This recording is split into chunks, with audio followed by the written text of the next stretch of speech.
প্রিয় দর্শক, এই মুহূর্তে পরপর দুটি বিস্তারিত সংবাদ দ্য বরাক লাইভ 24 এর পর্দায়। প্রথমেই সংবাদ শিরোনাম। বাড়ির সামনে থেকে যুবকের রহস্যজনক লাশ উদ্ধার, এলাকা জুড়ে তীব্র চাঞ্চল্য। কাছাড় পুলিশের জালে আটক পাচারকারী, বাজেয়াপ্ত বিপুল পরিমাণে সন্দেহজনক হিরোইন। খবর বিস্তারিত। কাছাড় পুলিশের মাদক বিরোধী অভিযান অব্যাহত। ফের কাছাড় পুলিশের জালে আটক এক মাদক দ্রব্য পাচারকারী, বাজেয়াপ্ত বিপুল পরিমাণে সন্দেহজনক হিরোইন।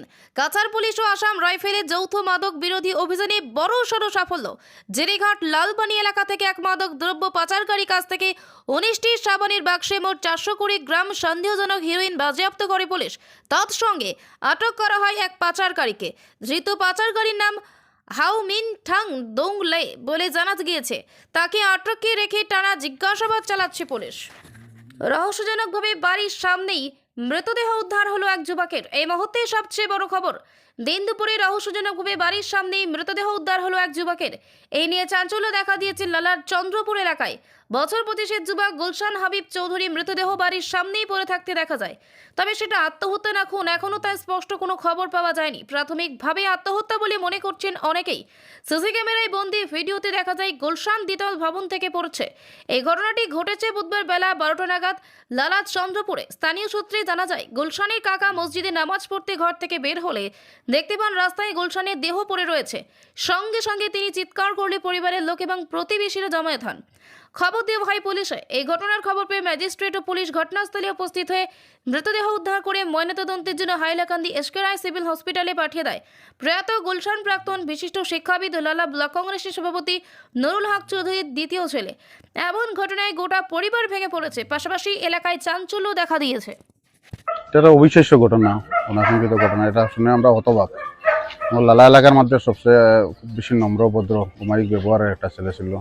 ওর বাবা আমার ব্যক্তিগতভাবে উনি আমার স্যার, লালা ব্লক কংগ্রেসের সভাপতি, অনির্বাণ শিকার পত্রিকার কর্ণধার। এও খুব শিক্ষিত একজন, বা কয়েকদিন আগে বোধহয় সরকারি চাকরিতেও জয়েন করেছে। খুব নম্রভদ্র একটা ছেলে ছিল। কীভাবে কীরকম ঘটনা হয়েছে সেটা সঠিক বলতে পারবো না, তবে ঘটনা শুনে আমরাও হতবাক, মর্মাহত। এটা অনাকাঙ্ক্ষিত একটা ঘটনা, অবিশ্বাস্য একটা ঘটনা। আমি আপনাদের মাধ্যমে জেলা প্রশাসন, পুলিশ প্রশাসনের কারণে ওই যে তার ঘরের গলিতেই, ঘরের বিল্ডিংয়ের পাশেই পাওয়া গেছে। আজকে আমরা যে এই মিছিল আরম্ভ আমরা করেছি, আমরা প্রত্যেক রাজ্য জুড়ে এই মিছিল আমাদের মুখ্য উদ্দেশ্য হইলো আমরা সাম্মানিক আমরা যাতে পাই। আর আমরা মধ্যে আমরা আরো করেছিলাম, কিন্তু আমরা আশা ছিল যাতে এই বাজেটের মধ্যে আমাদের কিছু না কিছু একটা আশ্বাস আমরা পাবো, কিন্তু এই আশ্বাস না পাওয়াতে আমরা আবার আন্দোলনে নেমেছি। এখন কতদিন চলবে সেটা জানি না। যতদিন না আমাদের এই দাবিটা পূরণ হবে ততদিন আমরা এই সংগ্রাম চালিয়ে যাব। এবং আমাদের এই সাম্মানিকের সবচেয়ে বেশি আমাদের যেটা প্রয়োজন ছিল, আমরা যা কাজ করি আমাদের সেই কাজের হারে আমরা সাম্মানিকটা পাই না।